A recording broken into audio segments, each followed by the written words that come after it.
Happy Friday, everybody. Hope everybody's having a great Friday. This is me, Beto, and Rohan rocking your world on a Friday evening, talking 49ers, free agency, off season, combine, anything you can think of. We're going to talk about it.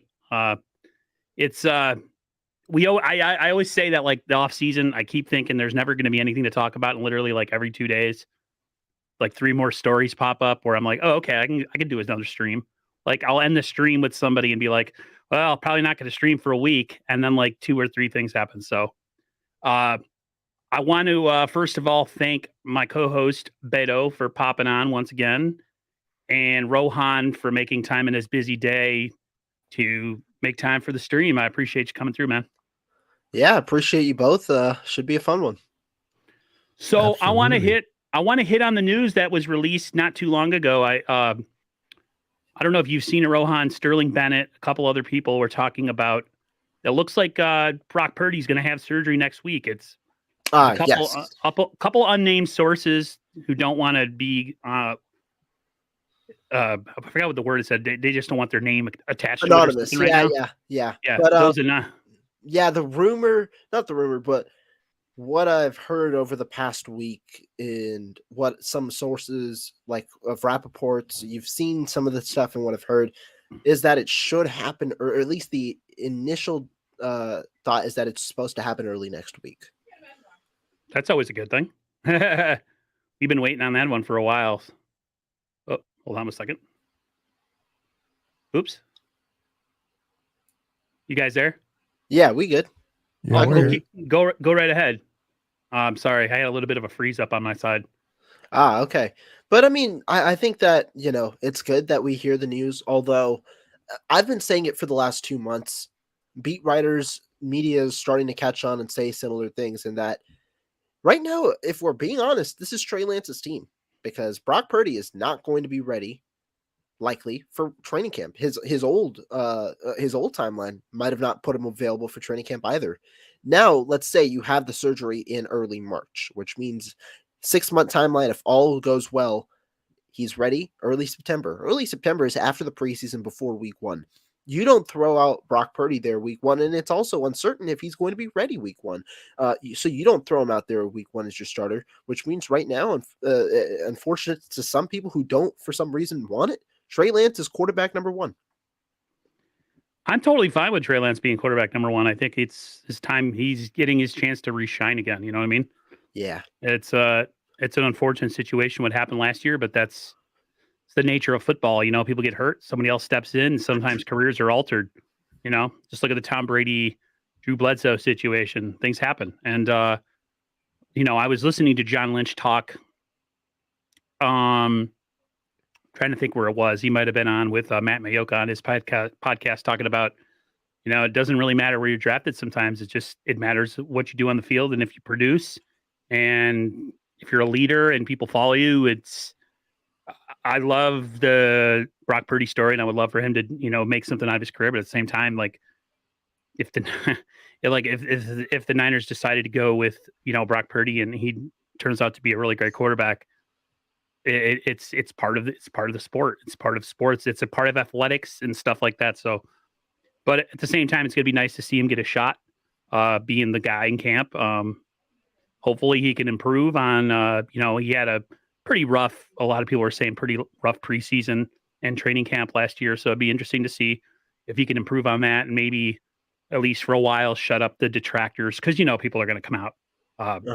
And the way I look at it is, it's going to be a lot like how the Jimmy thing was last year, where Jimmy was kind of like in the background. Like he'll be practicing, but he'll be like on the side field, kind of tossing the ball around. So, hey, it's good news that something's going to happen. Apparently, maybe they went in there and they saw that the swelling is down and it's time to go and do it. So, I'm happy. What do you think about the whole situation, Beto? I really believe that Trey Lance is getting his second opportunity to truly showcase why he was drafted, where he was drafted, and hopefully he'll take advantage of it. When it's your time, it's your time. I know he got hurt, and then the whole Brock Purdy stepped up to plate, and now it's like nobody wants Trey, everybody wants Brock, and now Brock got hurt, and he's going through his situation. He's gonna have surgery next week. Like, um, excuse me. He's not going to be available, start of the season in OTAs, and so this opportunity for Trey is there. Can he take advantage of it? Can he take advantage of his opportunity? Hopefully he'll be ready to go. I heard he's been throwing, so that's a good thing. And hopefully he'll show Kyle something that maybe he didn't show last year coming into camp. That what's up, David? They can really impress Kyle and John. I really want to see Trey Lance work under Brian Greasy for a year and see what Brian Greasy. I mean, look how Brian Greasy did with freaking Jimmy Garoppolo. Kind of resurrect him a little bit, and then what he did with Brock. Imagine if he can get his hands on Trey and really develop him. I'm interested to see what he does. I really want to see nothing against Brock, but I really want to see what Trey can do. The only thing I don't want to see is Brock gets healthier and is ready to play, but he's sitting there as a backup quarterback. Trey struggles a little bit, and Kyle gets all crazy in his craziness and decides to pull Trey and put in Brock. That's the only thing that scares me during the season. I hope that doesn't happen because you got to allow Trey to make mistakes and learn from them, not discourage him by putting in Brock, in my opinion. I think the weird thing too is, or not weird. I thought that the one thing that a lot of people brought up was who Trey Lance wasn't playing with last year when he started those games. So True. if he does get the chance to start the season, he's gonna hopefully, if everything goes well through camp and preseason, have a healthy Kittle and a healthy CMC, something we didn't see, and a healthy Debo for a stretch. Say what you want about Purdy and how well he played, but man, he had a lot of guys that he could facilitate the ball to that made him look, not saying making him look better than what he is because he played really well, but when you have a lot of weapons, it's all about just facilitating and being a point guard. So I think Trey can do that. I don't see any place where or anything that says that he can't be that guy. So just a matter of repetitions and getting himself in game shape and getting the thing with Trey is he has the lack of reps. That's his biggest thing when he if you compare him to Brock Purdy went through 4 years of college. So this is an important offseason for him. Hopefully he comes in with his arm healthy, ready to go to do a lot of throwing and get himself ready to be the starting quarterback week 1, because it looks like that's what's gonna happen. And I want to add one thing because Beto did bring up a very good point, right? You hope that that if Trey Lance does struggle, that the 49ers don't shift course and go with Brock Purdy. But I do want to give some level of reassurance because for all the criticisms that we have of Kyle Shanahan, me specifically with his quarterback handling and the way that he hasn't really found his guy in 7 years as the head coach here, the one thing I do want to say here is Kyle Shanahan has, while it might not seem necessarily in public, he has always had the confidence of his quarterback to let him go through those issues. Jimmy Garoppolo, we know, has had those issues. Kyle Shanahan didn't pull him. Trey Lance was ready to start. Kyle Shanahan said it multiple times during the 2021 season and could have even started when he said he would start if the season was over because it's much more prerogative to get your young quarterbacks reps, but he stuck with Jimmy Garoppolo. Then in 2022, Lance was the starter. And Kyle Shanahan shut down any talk before the season that the only way that Jimmy Garoppolo gets in is due to injury. With young quarterbacks, it seems like Shanahan's going to roll with whoever gets him, whoever ends up being the guy, week 1. He's going to let him play through the weaknesses. And it's only to a point where Trey Lance proves that he cannot play at this level, at a high level for the 49ers to win, would they pull him and play Brock Purdy should Lance be the week 1 starter as expected. That's kind of my take on it based on the information we've seen from Kyle Shanahan before, which does give you a little bit of hope into that he could potentially develop a quarterback. But what I will say as a caveat to that is I've got to see it. And once I see it, then I'll believe it. But right now, that's where I'm kind of looking towards.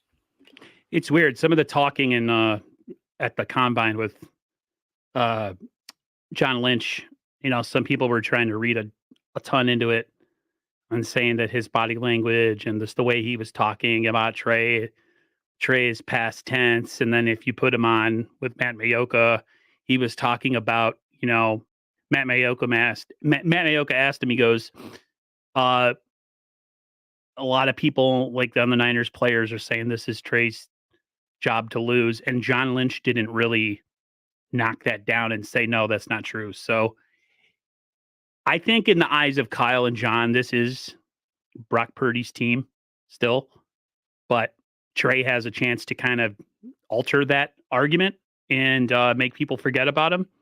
But he's going to really have to do really, really well. He's going to have to, I know he didn't have the reps and this and that and the other and all the excuses, but he's really going to have to show out and show that he's capable of doing it, because I don't think Kyle necessarily would just pull him for the sake of pulling him, but the Niners are in a window, and I'm sure that the players have his ear, especially the big guys like the Kittles and the Trent Williams. And that's really what it comes down to. So if they're saying they're more comfortable playing under Brock Purdy, I don't know what to say. You know what I mean? That's just how it works. These guys have a short, finite career, and they want to make the best of it. So guys don't want to be play under a quarterback who is experimenting or going through his ups and downs when they have a really good team that can win a Super Bowl. So very tough waters to navigate, to say the least, Let's go to the backup quarterback situation. A lot of names are being bandied about. I'm sure you guys have saw the list. So as I was typing up my little sidebar here, one of the names that came out that makes a lot of sense, and a lot of people are probably gonna be like, "Ugh, him," was what the hell is he played for the Ravens? Tyler Huntley, The old man. Josh Johnson. No. Oh no, not. I love how his name is escaping me right now. You know exactly what I'm talking about. He played us He played for the Jets this year. Oh, you talking about Flacco? Yeah, Flacco is a name that they brought up. Right. I know, Okay. right? Okay. But listen, he's the number 3 guy, right? He's not expected he ain't gonna be to my play. number 3 guy. That's all I'm finna say. He ain't gonna be my That number was a 3. name that somebody put out there. That was a name that somebody put out there that they think, because a lot of 49er fans are looking at like Heineke, or they're looking at Mariota, and they're looking at all these guys that were either starters or backups who are probably going to demand a lot of money.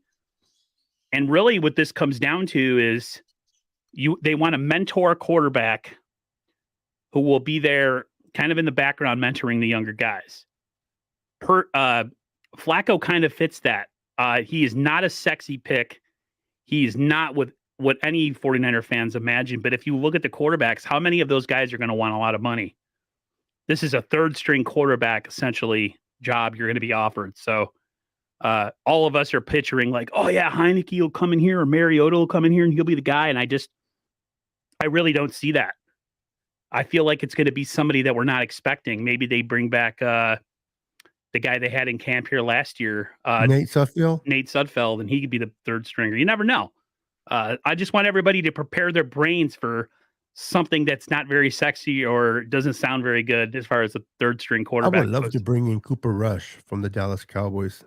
That would be interesting. I just don't know, man. I just don't know. Aaron, I will say, I know I shut it down, but I like your thinking, because a lot of people, like you said, have been wanting one of the top backup quarterbacks on the market. But there's a two-sided factor to this. One, you brought up the money. The 49ers likely will not shell out $10 million per year to a backup quarterback. I don't know how feasible that is, depending on how much they're going to create in cap space with the restructures. Two, though, what quarterback is going to want to come here with the understanding that when the regular season starts, they are going to be relegated to QB3? They aren't a backup anymore. They're going to be quarterback 3, because what we've seen from the 49ers is they've placed extreme confidence in each of their starting quarterbacks, starting caliber quarterbacks, in Trey Lance and Brock Purdy. Like we've said, Lance will likely be the starter, but when Purdy returns, it's likely he gets inserted back into that backup role despite him missing the offseason because of the confidence in him. And also because it's much more probable that you have something in Purdy than you have something in a guy like Joe Flacco. However, those two factors considered, you've got to find a match for both sides. A player understanding that he might not be quarterback 1 or 2. He might be quarterback 3, which means he doesn't suit up on game days on some in some of the games. But also the team has to find a fit that is willing to do that at a cost that they are willing to spend. And I think that with those two factors combined, somebody like a Flacco or a Nate Sudfeld might be more realistic than 49ers fans want, but they have to also understand what their quarterback situation is. I also, while I was like a little bit negative before on this, I do believe that the 49ers are going to draft a quarterback, So do probably I. ending up cutting him and then placing him on the practice squad. That was the caveat I said. They're going to draft one if they can cut him and place him on the practice squad. But I think any of the late round quarterbacks this year, I don't know if I have confidence in their talents for them to be claimed as the quarterback 3 for another team. So that's why I feel more confident that they can be cut. Brock Purdy, I did not think that I thought he would be claimed because he wasn't a 7th round talent in that class. But the 7th round, 5th round, 6th round talents in this class, I do think that you can cut them and keep them on the practice squad. To me, it comes down to really that they need arms for camp because Purdy's not going to be there. So if essentially they draft a late round guy and they have a guy like a Sudfeld, like a Flacco, I know, like I said, it's not a sexy name, but like you got to think, like you said, you got to think of the money. And you got to think of the guy who has to come in with no ego and be like, oh, you're going to be mostly not dressing up for game days. You're relegated to 3rd string, and maybe in the playoffs because of what happened last year, maybe you'll finally suit up in the postseason if we make it. I don't know if a lot of those guys would be willing to do that, to be honest with you. And the money too, like you're not paying 10 to 12 million for a guy who's essentially going to be a 3rd stringer, especially if they go in, do Purdy's elbow, looks good, and they realize, okay, he'll be back by, like you said, week 2 or 3.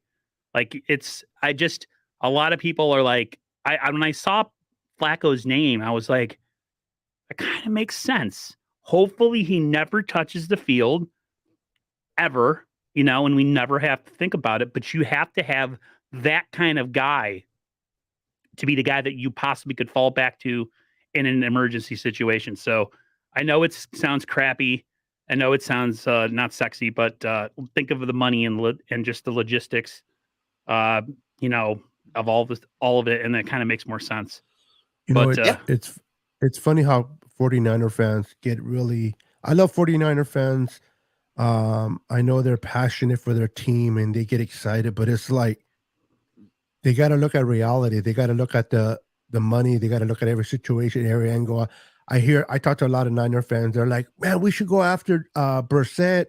We should re-sign Jimmy, or we should do this, we should do that. And it's like, you're not looking at the whole picture. You have your quarterbacks, whether it's either Trey or Brock. You're bringing in someone as, like Rohan said, your 3rd quarterback that probably is not going to suit up. So if you do bring in like a Joe Flacco, he can be that field coach kind of with Brian Greasy to help develop these young quarterbacks, and then brought in case of an emergency. I can see them spending that type of money. But people that want someone like this big tier quarterbacks, first of all, you don't want to pay them that much money. Second of all, why would they, like you said, why would they want to come to the Niners when they have an opportunity to be a starter, if not at the very least a backup, to come to the Niners just to be a 3rd string quarterback? You know what I mean? So people need to realize it's fun to dream about, pipe dreams about, let's bring so-and-so. Like I've heard people say, let's trade for Lamar. You know what I mean? You got to get out of Madden.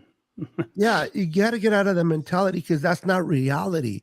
You got to look at what works for the team, what works for us to go to get further where we want to go, not sit there living a pipe dream. So Flacco is not a very likable name, but if he's going to be a 3rd string quarterback, probably not suited. He can be that on-field coach they can help develop the young kids. Like when they make a mistake, do this, do that, be an ear to Trey. That is very valuable. And hopefully the whole purpose of bringing in someone like Flacco is not what he does on the field, is what he does off the field with his quarterbacks. Yeah. Speaking of quarterbacks, where do you guys, and I know Beto could care less, so I'll ask Rohan to start. Where could you possibly see Jimmy Garoppolo? What is your destination for number 10? Where could you see him going?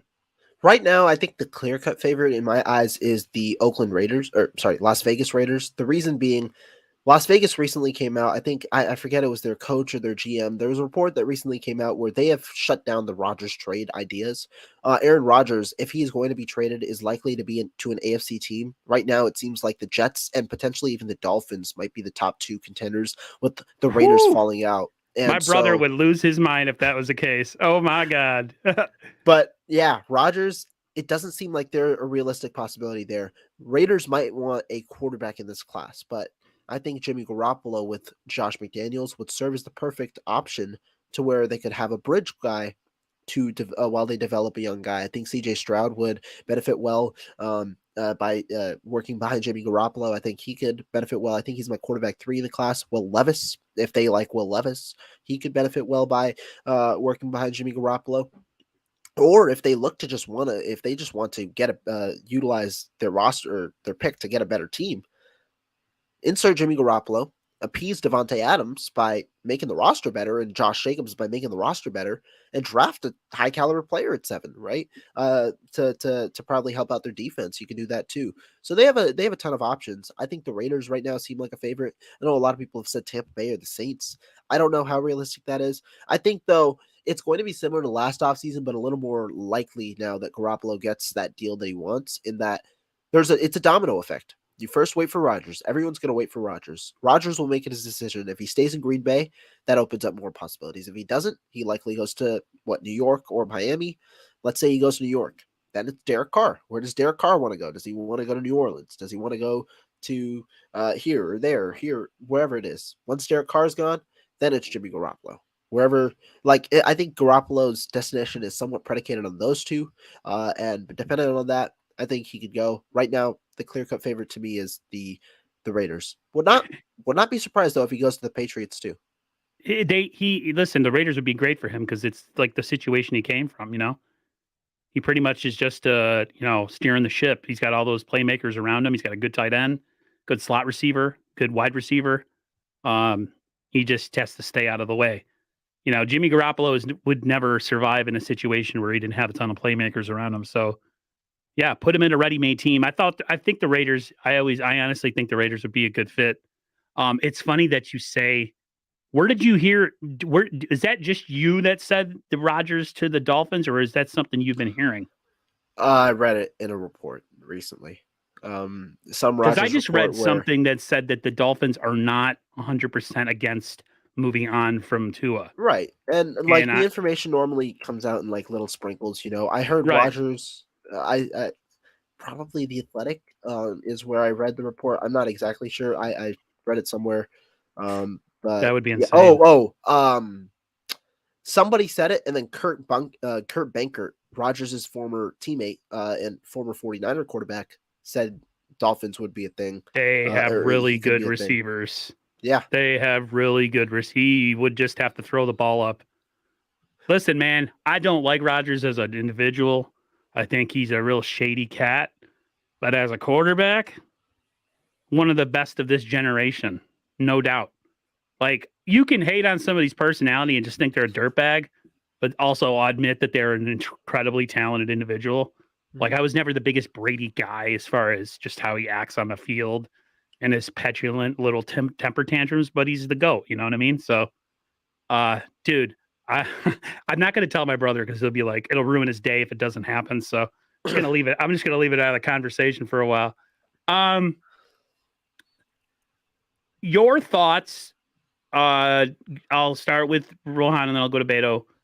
Your thoughts on the coaches not attending the combine this year? I know that was kind of something that was brought up.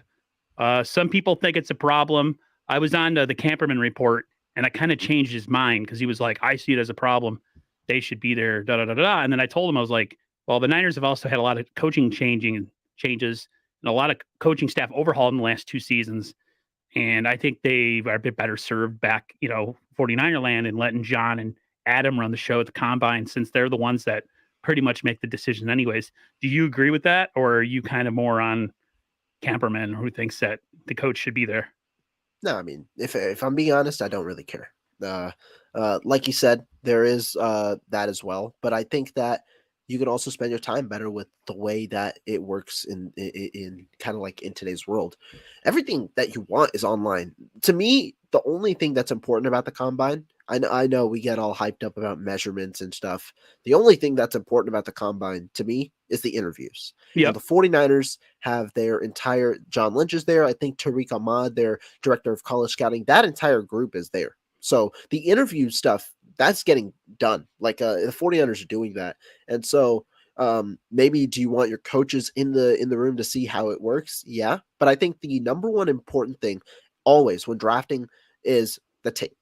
Tape, and then how does that person tape, which tells you how they fit in your system, and then what is that person like, which you find out in the interviews and via connections elsewhere. So to me, I think that's the case. And I mean, it's not just the 49ers that are doing this. A lot of time, a lot of teams are doing this. And it's also because guess what happens right after?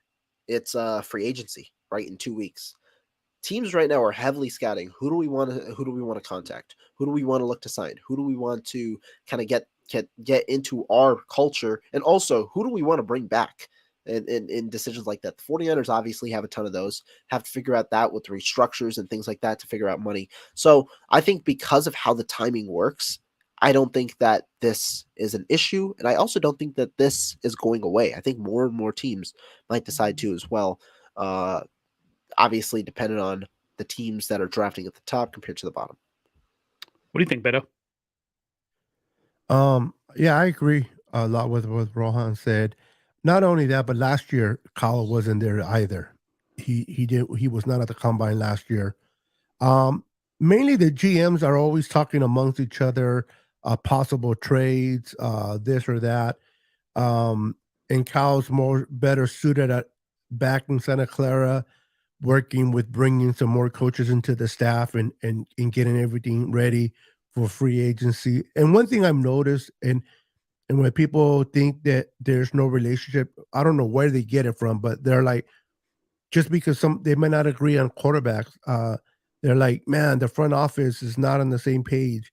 I believe John Lynch and Kyle Shanahan speak to each other very often about everything. So not only is the internet there available for Kyle, but anything that goes on at the combine, you know that Kyle's getting a phone call from John Lynch, and John Lynch is downloading the situation that is happening in the combine. So communication is key. I don't think that it matters that he's there or not there. What matters is that John Lynch and his team is there evaluating those short 15-minute interviews and passing that information back to Kyle. I don't think John makes any decision without Kyle knowing about it. So I'm not worried about it. It didn't worry me last year. It's not going to worry me this year. John Lynch said in an interview, I think with Mayoka, he said that, during the pandemic, Zoom became a huge thing that a lot of people did. And it's very much now still something where Kyle and the coaching staff will be in contact with him, I would assume on a daily basis, probably multiple times a day, and talking about, guys that they're scouting, guys that they're looking at. So to me, there's always, it's a narrative. Media is narrative based. People get clicks. That's all it's for, man. It's just how it works. So you want to stir up a little controversy, talk about how maybe the Niners there's some discontent going on because Kyle's not at the combine, which to me is asinine. If there's one front office that I think a lot of players want to play for, is the 49ers and their whole regime, because of how seamless and everything works and how everybody's very together and on the same page. So I don't think it's a problem whatsoever. So let's talk about some stuff that's happened recently, that's happened in 49er land. The first thing would be It looks like Jawan Jennings has been tendered a contract, exclusive rights free agent contract. So he will be back. Not the biggest news, not sexy news. No one's really cares. But I always, he's a big player on third down. He's a chain mover. He's someone that the Niners depend on and make big third down plays. And he's underrated.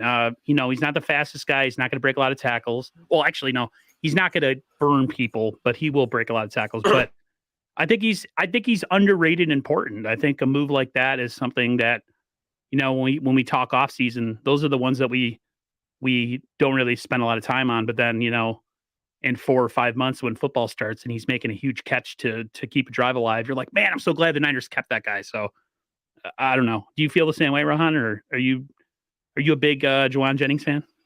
I like Jennings. To me, I don't really care too much about the move because it was going to happen, and that 49ers had one more season of control, and because Jawan Jennings was the 7th round pick, he essentially makes I think it's like $1 million or 925,000 or something. He'll make a set amount if they tender him. He's playing for the 49ers in 2023. So I don't make too much of it because he was going to be back. He has one more year before his free agency year. And I mean, yeah, he's a solid player. He can block well. We know that. And he also is a reliable third down weapon. Is he the best third down?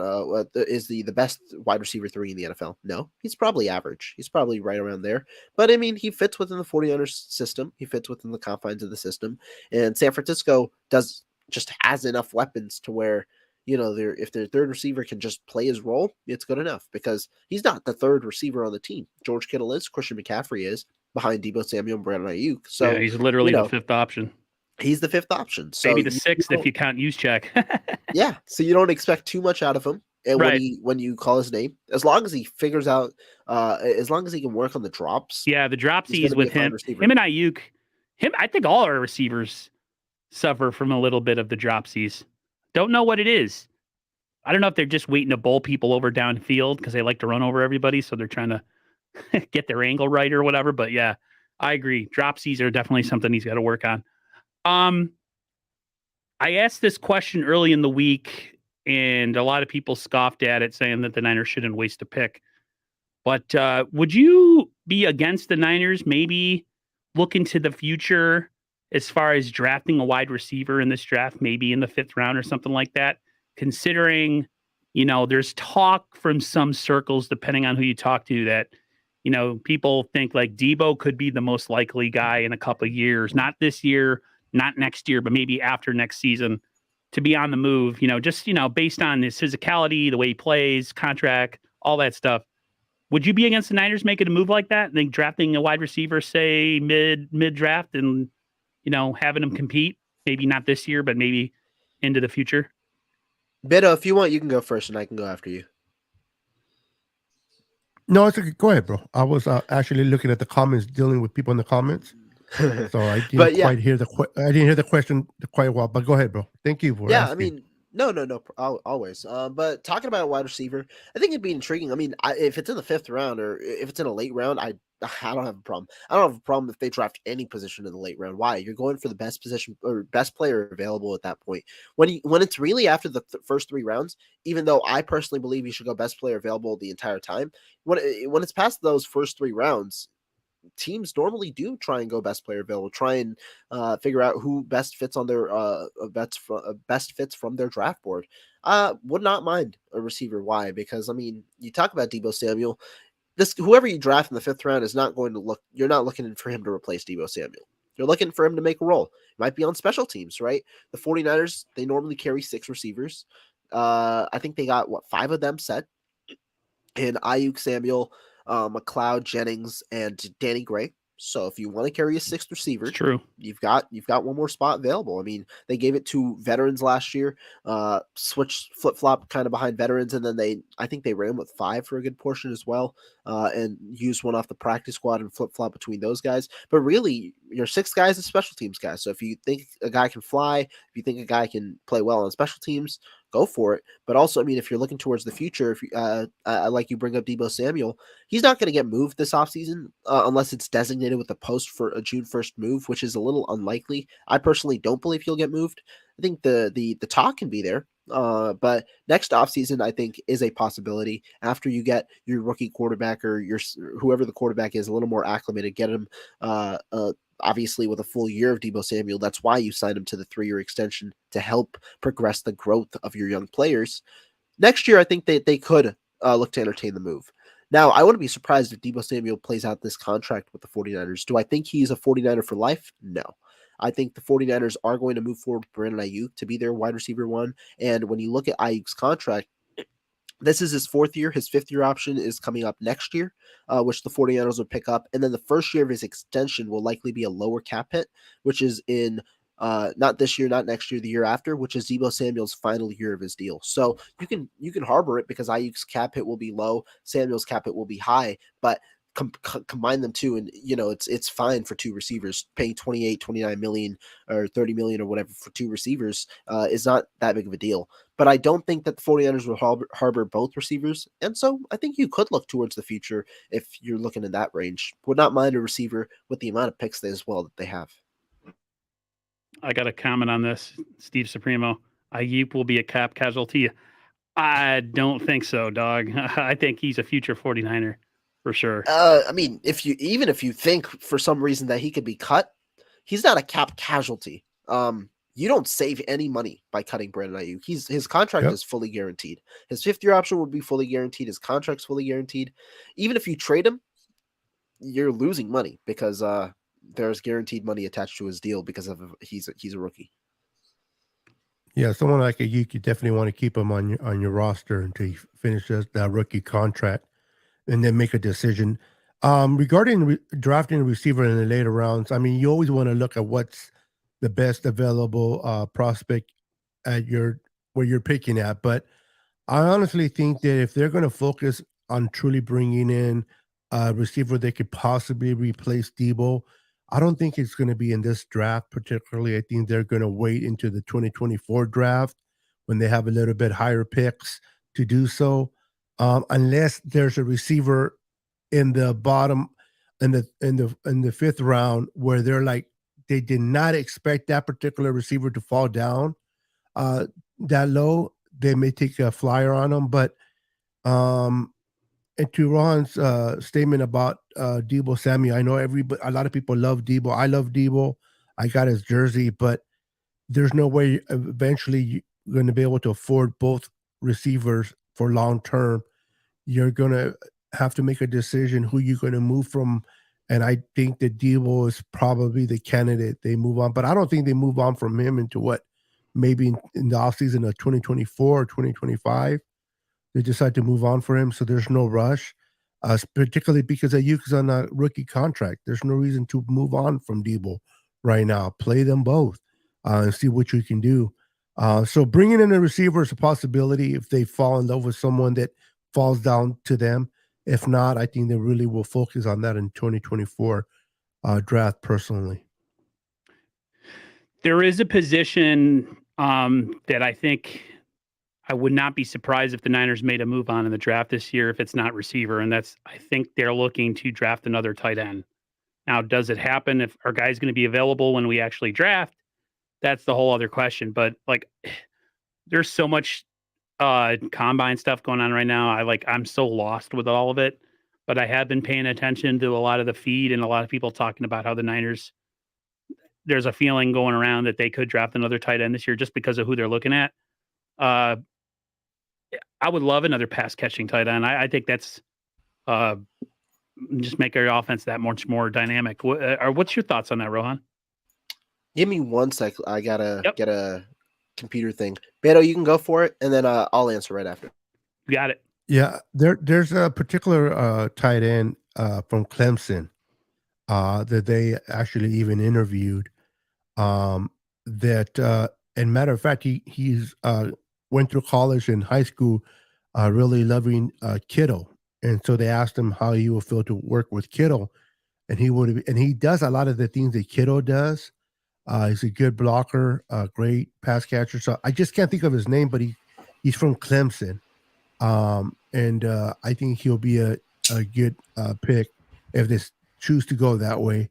I think they will look at tight end because I don't think they're going to bring back the They might bring back Diwali, but I don't think they'll bring the other kid, Croft, back, personally. But that kid from Clemson, if they do get him, I think that'll be a great matchup with. I wish I can remember his name, but with Kittle, I think he'll be a great tight end paired up with Kittle.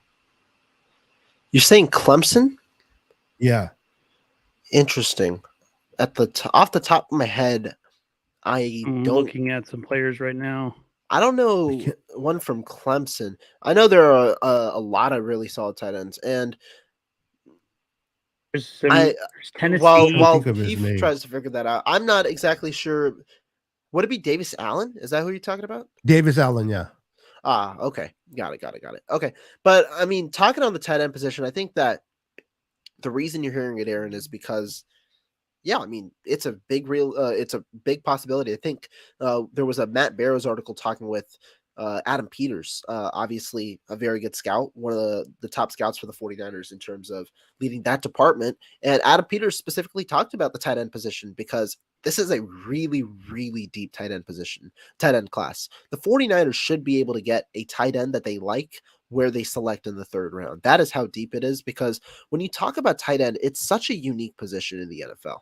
Teams love to have two tight ends. Why? Because when you work out of that personnel where there are two tight ends, what does that force? It forces more players to be in the box, because obviously more tight ends allow you or signify that you might run the football more, because you're utilizing more bigger bodies towards the line of scrimmage rather than using wide receivers who can penetrate the field downfield. But when you have two dynamic tight ends, like a George Kittle and then another pass catching tight end who can also block, then you have two different players who have similar skill sets, but also can threaten downfield, which means you have mismatches like linebackers on tight ends or linebackers on running backs. And with the way Kyle Shanahan likes to operate, you create those mismatches to create open options for your quarterback. And so that's the value of two tight ends. However, the NFL also doesn't pay tight ends as much as other positions and doesn't see tight ends go in the first round. This year, we might have a change of that, right? Because there are a couple of tight ends who I'm sure NFL teams have first round grades on. But for the 49ers specifically, I do think that you will see them attack the tight end position in this class. And I think that there are going to be options available around where they select. I don't know necessarily if they'll trade up for a tight end, given the amount of depth in this class. There are probably 15 guys within the top 150 that you could look to select a tight end. That's how deep it is. I think they do address the position, though, because it's a position they've tried to address in the past with certain signings. They look to go after Austin Hooper. They've looked to go and get some other guys. And as for the room right now, really the only one that should be fairly memorable is George Kittle, because Charlie Warner is a blocking tight end specifically. You might want a more of a dual threat guy, because when you play in 12 personnel or 22 personnel, guess what? You have Christian McCaffrey and Deebo Samuel out of the backfield. You have George Kittle and whoever you draft as tight ends. All four of those guys can play as a pass catcher. It creates so many diverse mismatches, and I think that that's why the 49ers are going to be looking to address the position with one of their picks. This guy, Davis Allen, here, I'll give you some scouting on him. It says capable of tracking passes from many angles, good sideline awareness, quick feet, good knee bend, I would assume, when blocking, a fluid mover capable of creating separation over the middle. He has long arms and has soft hands to provide a sizable catch radius, good body control, for inaccurate passes and jump ball situations, good effort at the point of attack as a second level blocker. And as far as what his graft, like where he be projected, they have him. They have him here on this particular site as an undrafted free agent. So, I might have to get to a different site that has a little bit more of an updated. But yeah, he seems like a little bit of a Kittle clone. It sounds like, if he can block and catch and have a good open field awareness. So we'll see. Yeah, we will. All righty. Rohan's got to get out of here soon, so I'm going to attack. Where are we going here? A couple of quick topics. We have the return of, it looks like, Tyshawn Gibson. I know a lot of people were talking about safety as a possible problem, or a possible thing that we had to worry about. Mm-hmm. And then, there was the talk that Gibson might be, Gibson might be retiring. It looks like there is interest in both sides. And I think I don't think people realize how huge that is for the 49ers, that they don't have to worry about safety, at least this offseason. I mean, if they can look to the draft to maybe replace him down the road. But how big is that signing if he decides to come back? It's huge. It is huge. I mean, when I talked about free agents that I wanted the 49ers, or not wanted, but needed the 49ers to bring back, Tashawn Gibson was number 3 on that list. It was Emmanuel Mosley at 1, Mike McGlinchey at 2, and Tashawn Gibson at 3. And this is evaluating positional importance and what the player means to the 49ers as well. That's how valuable Tashawn Gibson was in 2022. Not only did he provide a spark plug when he was essentially just meant to be a camp body, and he even acknowledged that, he ended up being a valuable starter. And the reason that it's valuable, he said towards the end of the year that Talano Hufanga was going to likely be a big factor in his decision to return, Yep. because which likely indicated if he's returning, it's to San Francisco. If not, he's going to retire. The 49ers shouldn't have to pay too much money to get him. It'll be a 1-year deal. And that means that you are solving one of the key problems while also filling a role that could be versatile, because Gibson has played in the big slot. He can play the safety and he can play both safety positions, which was the 49ers need. I think it also makes it a little easier for you to draft a safety in this year's class. The 49ers, this is a deep safety class, and you now have the understanding that you don't have to necessarily address the position immediately in terms of you don't have to play a guy week 1, knowingly draft a guy and play him week 1. Instead, you could go with who you feel best about, understanding he's got a year to develop and essentially take over opposite of Talano Hufanga going forward. So I think that plays a value. I think the 49ers do try and look at the safety position as well this class. And so it's a huge signing for sure because of the cost that it'll likely require and also the value of the player. Yeah, I agree. Um, I love that the fact that John Gibson wants to come back for a year and come back with the Niners. He developed a wonderful relationship with Hufanga, and they both just meshed together. And having that opportunity to bring him back for 1 year at a very reasonable price, that does allow the Niners to look at a draftee in the draft to replace him the following year and just have him sit there and redshirt him for a year and let him develop underneath Gibson and learn that position. I think that's awesome that Gibson would come back for the 1 year with us. And so I expect the Niners to take a safety, if not with their first pick, their second pick this year in the draft, because I think that's an area that they're really going to focus on. Um, and I look forward to seeing who they draft. But I love Gibson. I'm not so high. I understand the McClinchy, and what I'm saying, I'm not so high. Not in his what he can do on the field or the lack of, but I just think that the range that he's going to demand financially is going to be really expensive unless they decide they want him for the long haul. They really want to keep him here. I can see something happening, but I just think he's just going to require too much money to keep him here. And um, but to me, my first signing was Gibson. I think he's essential to bring back to cover the back end, especially underneath. Or not, I'm sorry, not Gibson. Emmanuel Mosley is who I want back. I hope he signs. He might go after the bag. A lot of people. I was on a show the other day, and they're like, "Yeah, but he got hurt, and a lot of teams don't want to pay for a player that got hurt because they don't know." I'm like, that is true for a team that are not familiar with him. But the fact that D'Amico is now the head coach with the Texans, and they have all that money out there, he is very familiar with Emmanuel Mosley. He understands the injury because he was there, and I'm pretty sure he's in contact with those doctors, and or he will be. So I can see him going to the Texans and being their safe, their corner over there. I hope he stays with us, but that's my first priority is Emmanuel Mosley. Hopefully, we can bring him back for a reasonable price. Yeah, I think Mosley kind of is a domino because just you don't have to worry about as much if you bring him back and you already have Diamondor. You have Womack, Ambry, Javarius.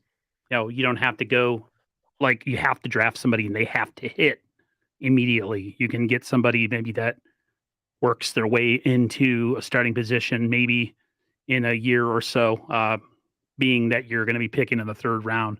I really don't want to see them drafting corners in the fifth and sixth round. I'd rather see them attack it earlier.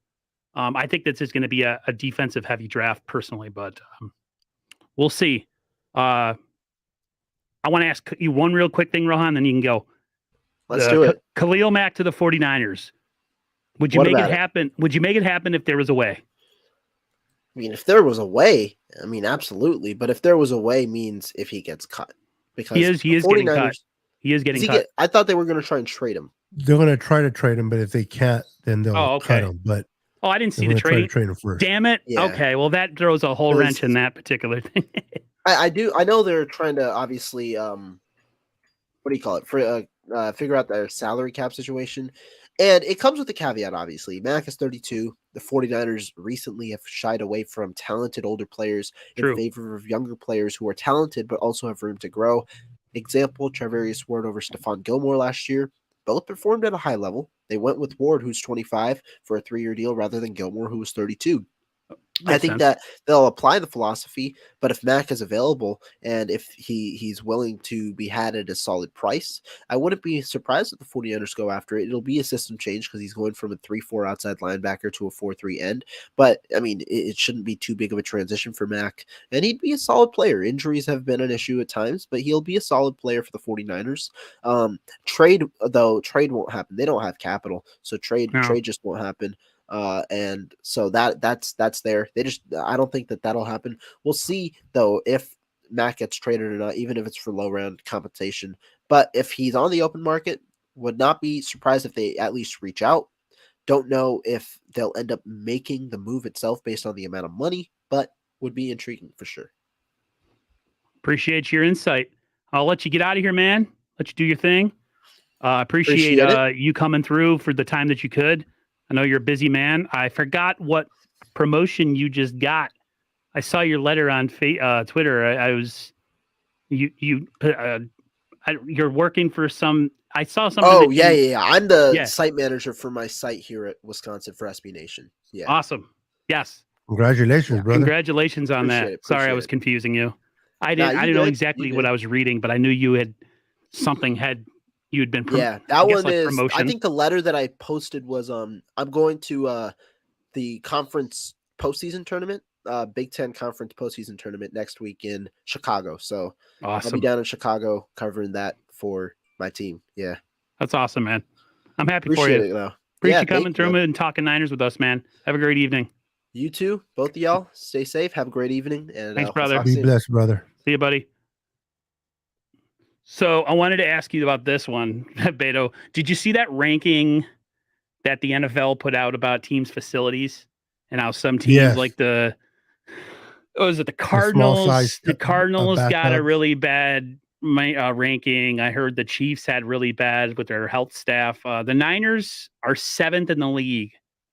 I think the weight room got a little bit of a ding, and I forget what else. But as far as like accommodations for flying, trainers and all that stuff, I think they were like A-minuses. Their food was really good.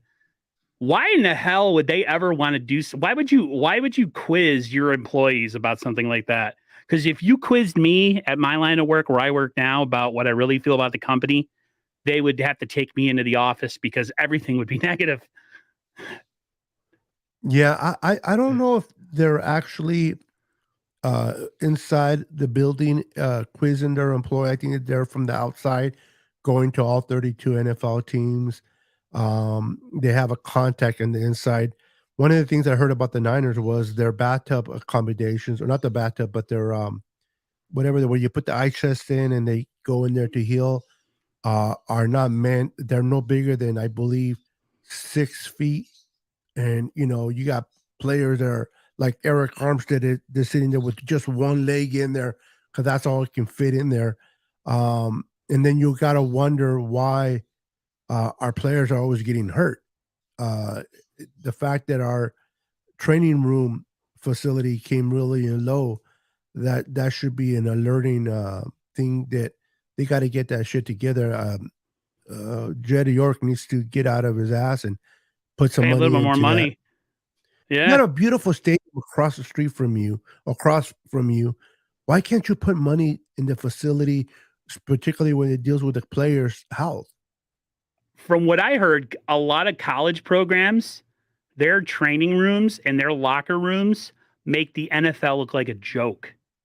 Like if you go to an not in Nebraska, the Alabama, they got like LED lights and flat screen 4K televisions. I mean, we're talking the works.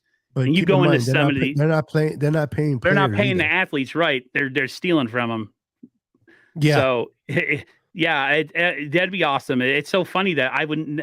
Why would you surveying your employees? And I hope they do something about it. I hope it wasn't just a pointless survey. That would be stupid. you would think. Right. I'm trying to think what else we could talk about here.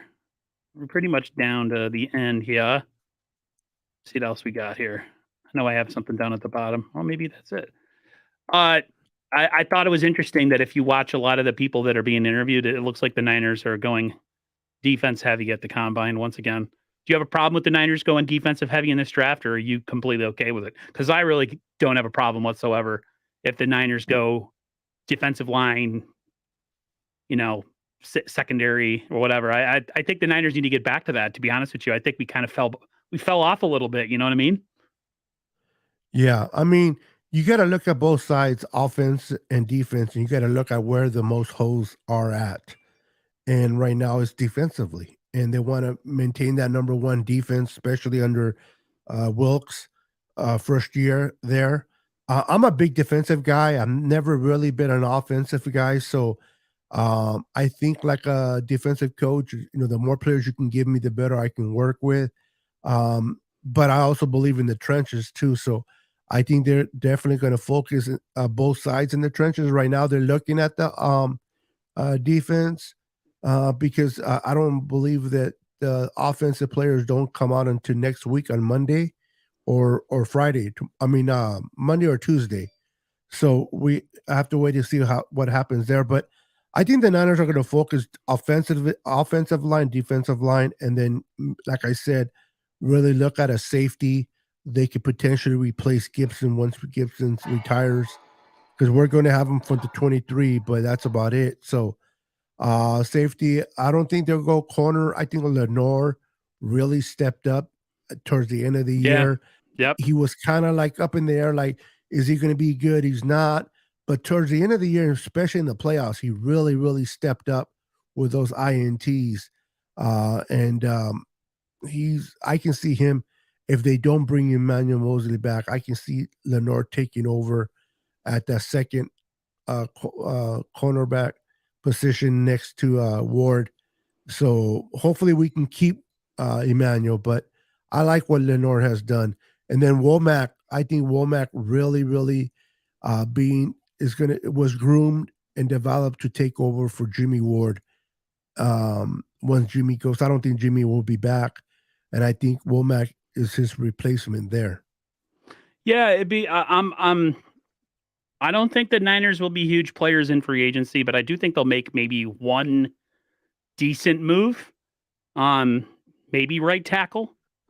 As much as we want an edge rusher to go crazy on the other side of Bosa, I just there's only so much money to go around. And then they have the draft. I mean, they technically could find somebody in the third round. They're never going to be, like they said, this draft is not a blue chip draft, but it's got a lot of depth, which is something the Niners are really good with anyways. So what the hell, it fits right in with our franchise. But yeah, man, this next couple weeks, we got one of the guys on here asked about the Purdy surgery. He wanted to know why he hadn't had surgery yet. Swelling was the issue when they went in there on the 22nd. It looks like from a couple of verified reports that surgery will take place next week. So that's a good thing. Hopefully that's true and that really happens, because we can start the clock and we can have an idea of what we need to do in free agency as far as a backup. We discussed earlier a realistic option at quarterback if you're really going to go for a guy that's going to be a third stringer. I brought the option of, say, Joe Flacco. I know it's not a sexy move, but considering what you're paying and where he is in his career, I think he would serve best to be in a role like that. Thinking of a guy like Mariota or Heineke, guys that have started in this league, they're not going to take peanuts to sit on the bench and not play. So, but we could be especially wrong. Heine, and he was a starter for the Washington Commanders Yep. to the end of the season. If I think the Commanders are probably going to bring him back, but if they don't, I just can't see him going as a backup, much less a third quarterback in the draft. Excuse me, in the roster order. So it's going to be a veteran, but like we spoke about earlier, it's going to be a veteran that is really going to be more of a teacher, mentor type of quarterback. They can potentially come in if need be, or the Niners could just totally just really blow us out of the water and say, you know what, we had 4 quarterbacks that we went through in 2022. We don't want to go through this. We don't want to go in there with a third quarterback that can't play.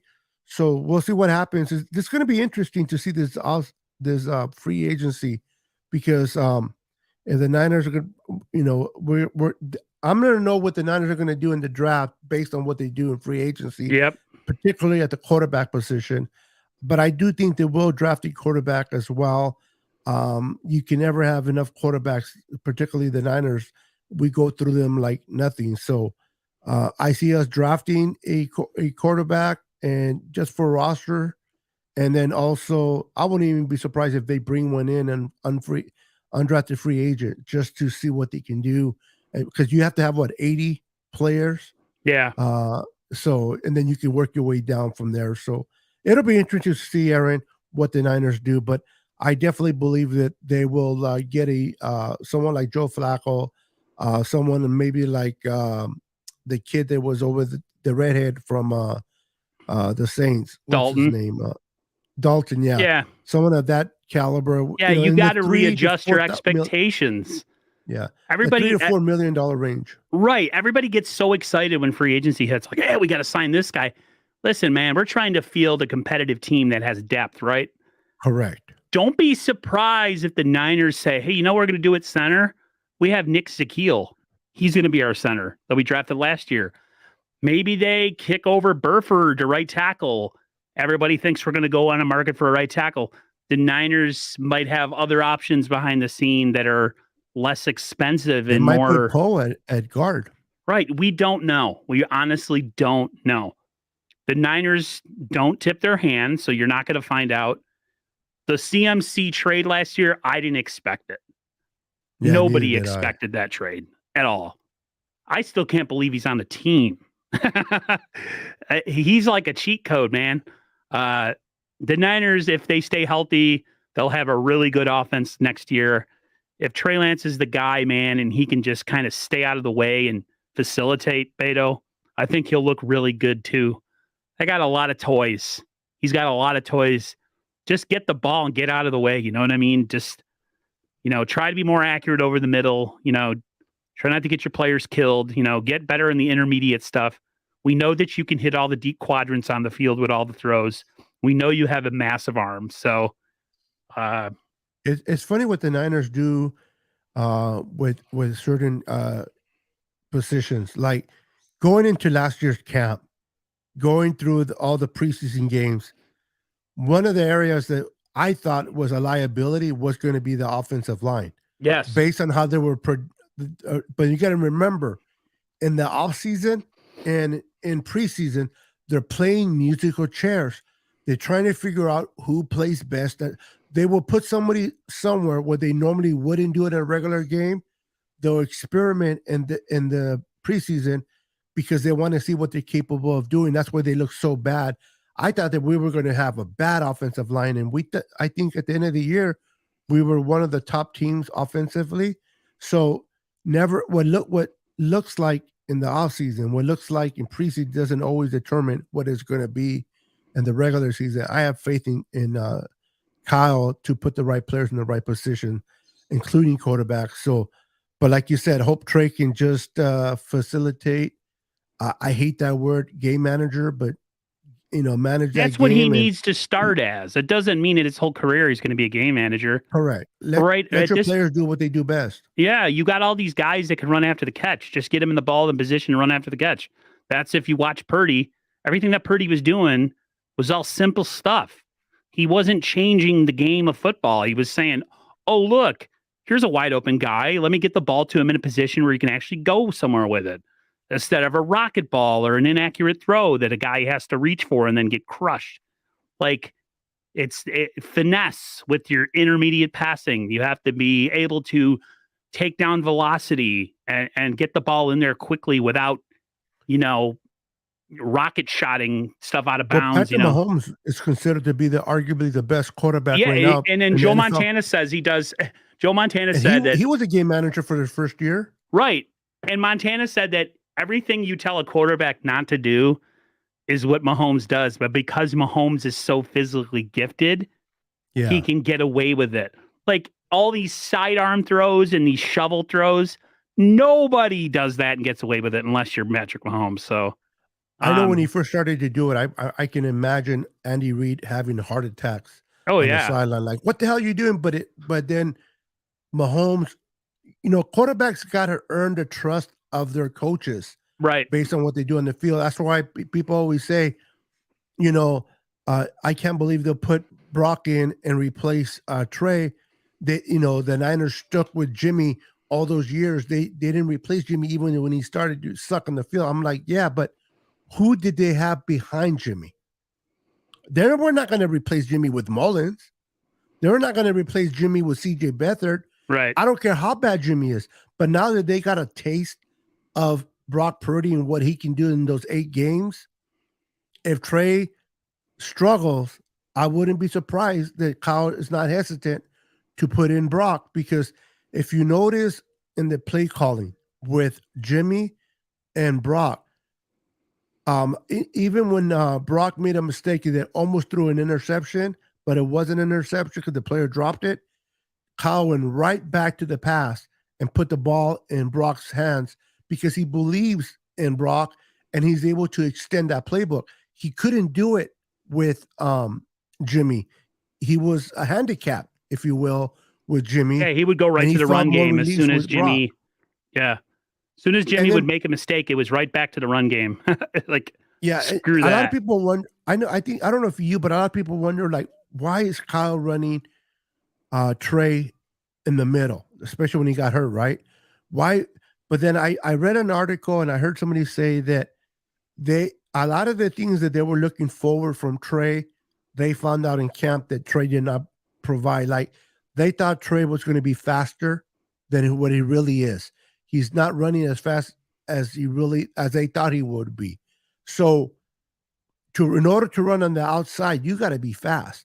If he's not fast on the outside, then you have no choice but to run him in the inside if you don't trust his accuracy. So I'm pretty sure, I know people hate Kyle, but listen, Kyle's job is on the line when things go like shit. So I don't understand why people think Kyle would deliberately put Trey in harm's way if he had other choices. If he's making him run down the middle, there's a reason why. Not because, well, let's see if he gets hurt or not. Trey can't run on the outside. His accuracy wasn't as good. So they ran him on the inside. And unfortunately, he got hurt. How many times does quarterbacks run in the inside and don't get hurt? It was just a fluke. Josh Allen runs all the time in the middle and doesn't get hurt. Exactly. It happens. It happens. So this whole Kyle don't run, people are always going to speculate and have the reason why Kyle does something. Trade Kyle because why is he? Listen, if he could run Trey, matter of fact, Brock Purdy ran on the outside a few times, and I think Brock is faster than Trey. So it's whatever the quarterback can provide or cannot provide on the field is what the coach will use. So I'm not a big Kyle fan. I think Kyle is arrogant in a lot of ways, but I'm not going to blame him either for a certain situation where he's limited because of the ability of the positional in this case would be quarterback. Yep. Trey was limited. He had to deal with what he had. He had to make do with the best he could. Exactly.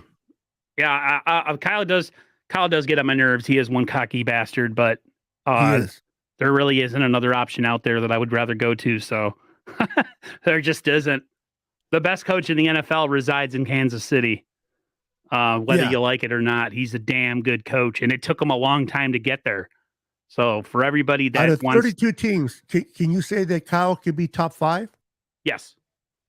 So, okay, at top 5 from 32 teams, we have one of the top 5 coaches. If he wins the Super Bowl, that automatically goes to top 3.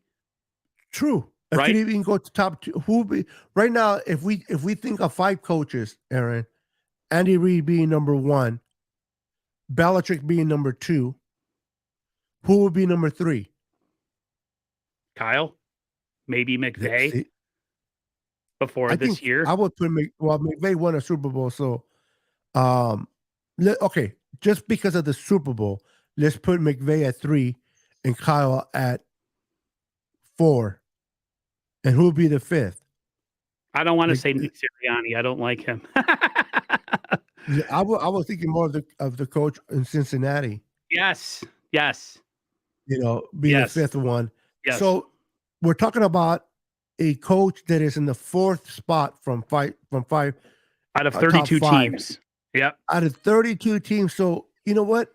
Listen, just because you don't agree with certain things that Kyle does, don't be quick to fire him, because who are you going to replace him with?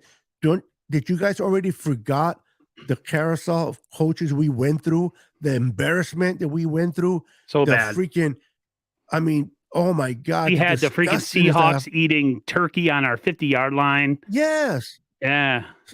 So it's like, hold back your horses. Don't be quick to get rid of somebody. I know Niners are so passionate. The Niner fans are passionate and they're all fired up, but it's like, if Kyle does good, let's give him a raise. The next week he does a bad thing, let's fire him. It's like, just trust your damn coach, man. Listen, I understand we want to win the Super Bowl. I understand that ultimately that's what you want, is the Super Bowl. But you don't settle for NFC championships. I agree. But you can't dismiss in Kyle's tender here when he had to rebuild the team. Now, Harbaugh came in to a team that was already established. He just had to coach it right. That's to right. Get what he did. Kyle had to come and reset the whole They button. had to build it from scratch. Yeah, they blew everything up and they built it from scratch. Yeah.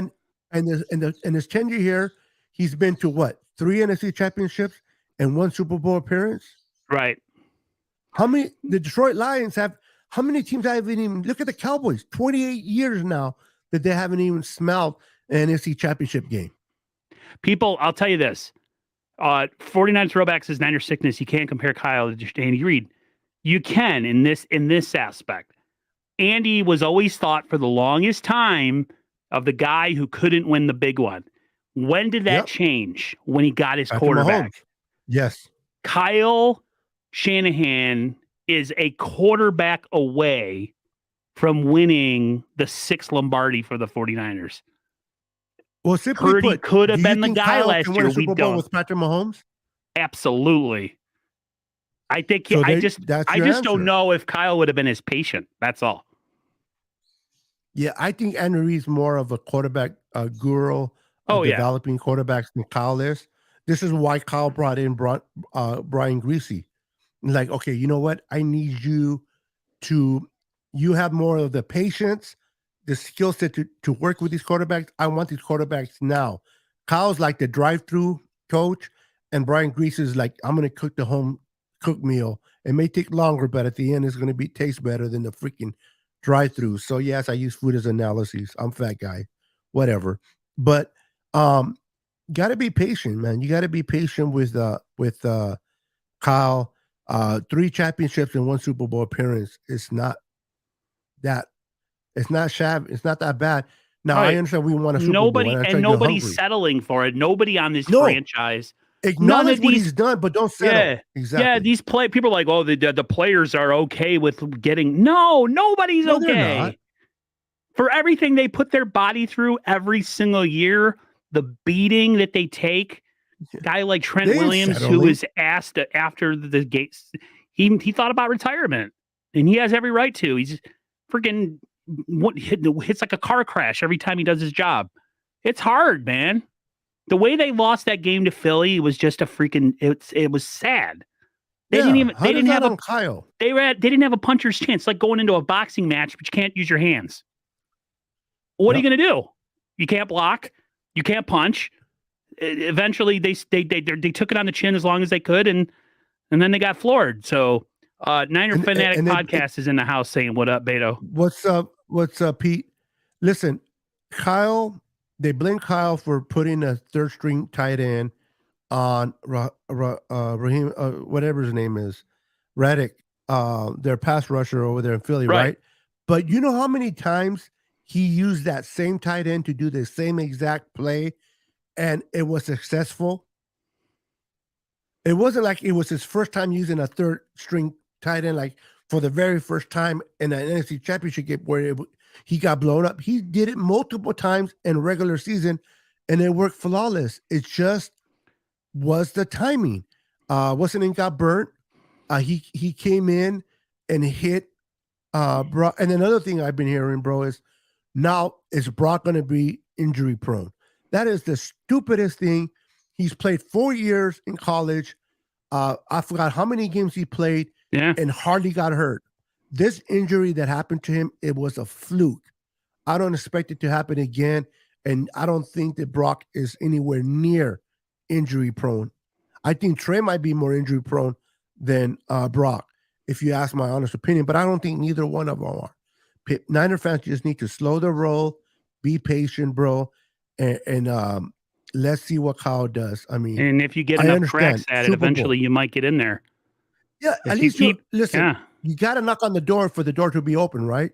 He's been knocking on the door 3 times, and it could have been this season, but Brock got hurt on a freaking fluke of an injury. Yep. I honestly think if Brock would have stayed in that game, Kyle would have schemed him perfectly to beat that game. I don't think the Eagles were impressive at all in that particular game. I think that their defense was way overhyped.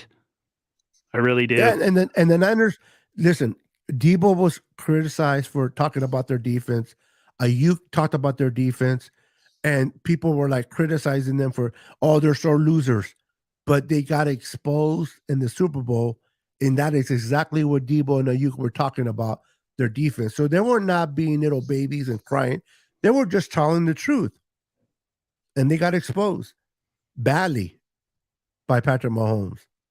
And Kansas City won. Now, I'm not gonna lie, it would have been heartbreaking to lose to the Kansas City Chiefs twice. Yes, I would. I know we came on the better side of Cincinnati, right? Cincinnati played us twice. They lost to us twice. It feels good to us because we came on top, right, with the Cincinnati games in the Super Bowl. I would have hated to lose to Kansas City twice, and now we would have been remembered.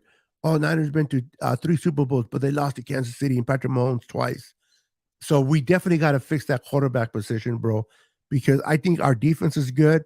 Our playmakers are good, but we need a quarterback that can compete with Patrick Mahomes if we expect to play him in the Super Bowl and have a chance to win.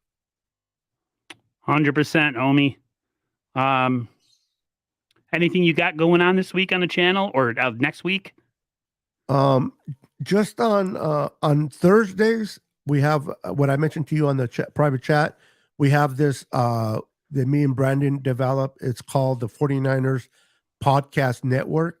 And what we do is we had a show on yesterday, a great show. We have about 20 podcasters in there. Wow. And what it is every week the show goes on. Me and Brandon, since we are both the hosts, we'll be there every Thursday unless one of us is not able to get there, but one of us will be there. The beautiful thing about having so many podcasters, like let's say you were part of it, Aaron, you might not be able to make it every Thursday. You might have, nobody's obligated to be committed every Thursday. But if you're part of the chat, if you're part of the network, whenever you are, let's say you are available on a Thursday and you're like, hey, I'll come on today. You come on and hang out with us. Oh, next Thursday, I'm not available. You don't even have to give us a reason. You just don't come on. We put the link, and whoever is available, they click on the link and they come on. And we find out who's available when they pop on. So that's the kind of thing that we have going on Thursdays. It's the 49er podcast network. And then on Saturdays, myself on my channel, I do the trivia night at 5 p.m. Pacific Standard Time. I do trivia night, and I do it like The Price is Right, where you gotta earn your spot to even compete. So not it, what I do is I tell all my viewers, pick a number between 1 and 100. The one that gets it right or closest to it, then they can move on to the second stage. Then they got to answer a quiz question, a trivia question. If they get that right, then they move on to the third stage, where we have what you call a duck race, and then they got to compete for that race. And people love that. It's a 3-stage where you got to move. You got to win 2 times. Actually, you got to win 3 times to get the prize. So it's something that I do on Saturdays at 5 p.m. Pacific Standard Time, and then on Thursdays at 7 p.m. Pacific Standard Time are the 2 things that I'm going on this week, brother. That's awesome. Next week, it's a little bit up in the air. I'm working on something with Raj from RSF Niners, a possible weekly show. I'll let you guys know whether it's going to be me, him, and another co-host. Of course, I have the shows on Wednesday with my guy Ted from Ted Talks Ball. Great show, Friday. Thank you. Fridays with Beto and usually a special guest. We had like 3 other co-hosts, but now it's just me and Beto usually. And then Monday's the NWO show, of course, with the 4 handsome fellas like we are. I every time I'm like, well, I don't know if next week we're going to do anything because of whatever. And for every time there's some news that drops. So hopefully that surgery happens next week and we get the news right as free agency approaches, what kind of shape his arm is in. I will be probably laid up. I have my surgery on the 14th. So if I do a stream, I'm probably going to have my knee iced and elevated. So I might. It wouldn't be the first time you did that. I believe you've done it before, right? I might have done. What I might do is I might be off camera and during that stream, just so I can lay back. There you go. I'll let somebody else host the deal if that's the case. But appreciate everybody coming through, man. Everybody have a great night. Thanks for those who actually showed up in the chat. I know it's, like I said, it's the unsexy time of the off season. So sometimes you have people, sometimes you don't, but you're appreciative of who you get. So we will see you guys. Sometimes you don't. What's that? Sometimes you feel like a nut. Sometimes you don't. I always feel like a nut. All right, guys. Everybody take care, and we'll see you guys next Friday, hopefully. Thank you.